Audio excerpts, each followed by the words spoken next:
এইবাৰ বুজিছা, মাঘৰ বিহুৰ মেজিৰ জুইকুৰা বৰ ৰঙাকৈ জ্বলিছিল।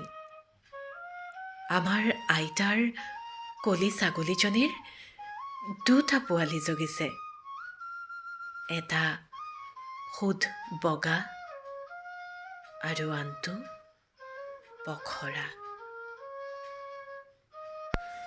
নমস্কাৰ সেউজপ্ৰেমী বন্ধু বান্ধৱীসকল। হেম বৰুৱাৰ এটি বিখ্যাত কবিতা মমতাৰ চিঠি, সেই কবিতাটোৰ দুটামান শাৰীৰেই আপোনালোক সকলোলৈকে ভোগালী বিহুৰ আন্তৰিক শুভেচ্ছা জ্ঞাপন কৰিছোঁ। কঙালমুখী জীৱনবোৰ নোহোৱা কৰি ভোগৰ ভোগালীয়ে উপচি পৰে। এই সময়খিনিত প্ৰতিজন অসমীয়াৰ আখলতে মাঘৰ বিহুৰ গোন্ধই আমোল মোলাই থাকে। আশা কৰোঁ আপোনালোকেও খুব সুন্দৰকৈ মাঘৰ বিহুৰ প্ৰস্তুতি চলাইছে, আয়োজন কৰিছে। মই সদায়ে আপোনালোকৰ ওচৰলৈ মোৰ সেউজীয়াখিনিক লগত লৈয়ে আহোঁ। আজি অকণমান ব্যতিক্ৰম। মই নিজে কৰা এটা কাম, ঘৰৰ ভিতৰত নিজে কৰা এটা কাম, আৰু সেই কামটো দেখুৱাবলৈ মন গ'ল।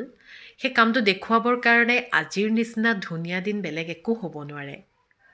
কিয়নো আমাৰ প্ৰত্যেকগৰাকী মহিলাই বিহু বুলি কোৱাৰ লগে লগে বা কিবা এটা উৎসৱ পাৰ্বণ বুলি কোৱাৰ লগে লগে, বিশেষকৈ বিহু, সেই সময়খিনিত আমাৰ ঘৰখনক আমি নতুনকৈ পৰিষ্কাৰ কৰি সজাই পৰাই তোলাত ব্যস্ত হৈ পৰোঁ। আৰু এনেৰেও ঘৰৰ যিকোনো এটা কোণাত আমি যদি উকা কোণাটোক এজোপা গছ ৰাখি নিজৰ চিন্তাৰে এটা নতুন ৰূপ দিবলৈ যত্ন কৰোঁ, তেতিয়াহ'লে সেই কোণাটোৰ সৌন্দৰ্যই বৃদ্ধি হৈ পৰে, নহয়নে বাৰু?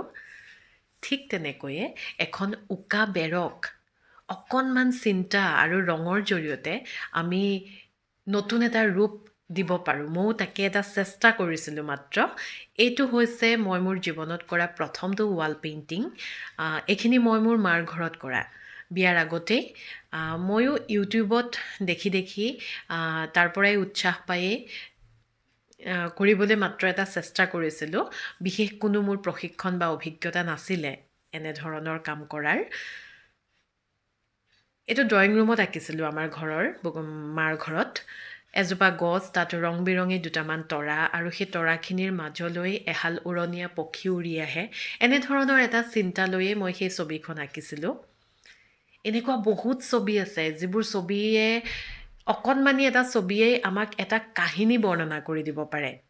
তেনেধৰণৰ ছবি অঁকাৰ যোগ্যতা মোৰ নাই, তথাপি মই এটা চেষ্টা কৰোঁ।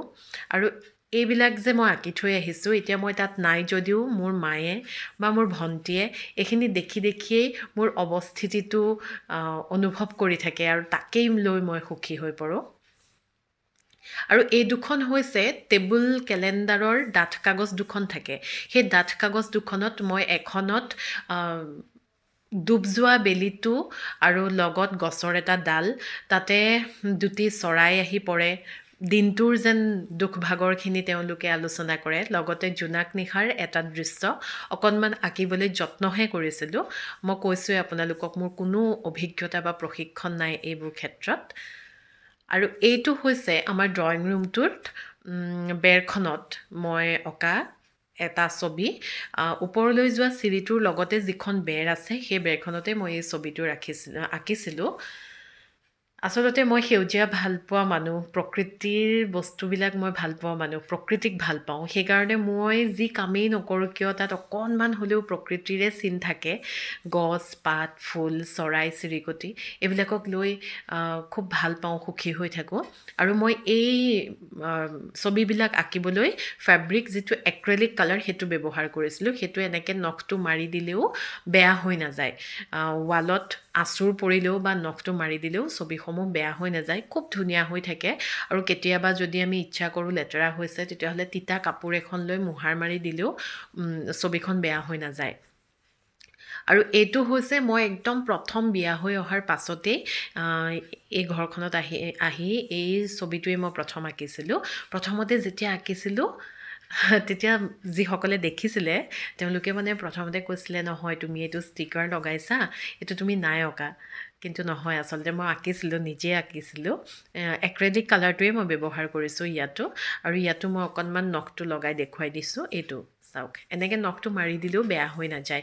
ৱাল ষ্টিকাৰবিলাক ব্যৱহাৰ কৰে, বহুতে কৰে, ধুনীয়াও লাগে দেখিবলৈ, কিন্তু কি হয় এটা সময়লৈকে খুব ধুনীয়া হৈ থাকে, তাৰপাছত লাহে লাহে সেই ষ্টিকাৰটো এৰাই এৰাই ক'লা হৈ পৰে। কিন্তু এই ৰংটো যদি আমি ব্যৱহাৰ কৰোঁ তেতিয়াহ'লে কেতিয়াও বেয়া হৈ নাযায়, খুব ধুনীয়া হৈ থাকে। আৰু এইটো হৈছে আমাৰ ৰুমৰ মানে যিটো ড্ৰেছিং কৰ্নাৰ, সেই কৰ্নাৰটো।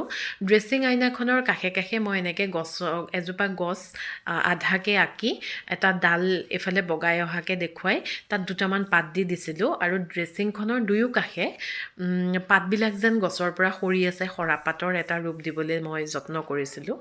আচলতে আমাৰ প্ৰত্যেকজন মানুহৰ মনতে কিছুমান কথাই দোলা দি থাকে অনবৰতে, আৰু কিছু লোকে সেই দোলা দিয়া কথাখিনিকে কথাৰ মাধ্যমেদি বা কিছু লোকে কলমৰ মাধ্যমেদি শব্দত প্ৰাণ দিয়ে, বা কিছু লোকে ৰং তুলিকাৰে প্ৰাণ দিয়ে। আৰু যেতিয়া নিজৰ চিন্তাখিনি এনেকৈ আশে পাশে বিয়পি থাকে তেতিয়াহ'লে মনটো ক'ব নোৱাৰাকৈয়ে খুব ভাল লাগি থাকে।